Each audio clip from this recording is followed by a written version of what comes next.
अचलपूरमध्ये देवळी भागामध्ये भूकंपाचे झटके होण्याची माहिती अचलपूर येथील सपना ज्वेलर्सचे संचालक सुपार संजीव डागा यांनी दिलेली आहे। अचलपूर येथे राष्ट्रीय हायस्कूलच्या विद्यार्थ्यांनी सुद्धा भूकंपचे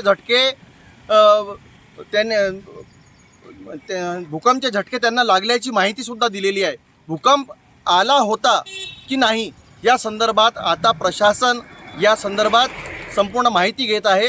विशेष म्हणजे अंजनगाव भागात, धारणी भागात सुद्धा भूकंपाचे झटके आल्याची माहिती सुद्धा मिळत आहेत।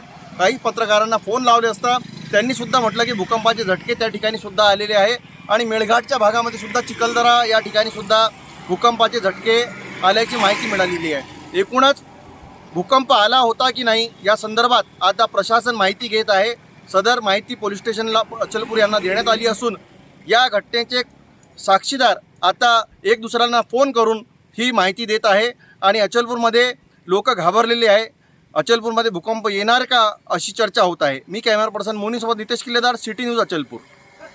स्टॉप।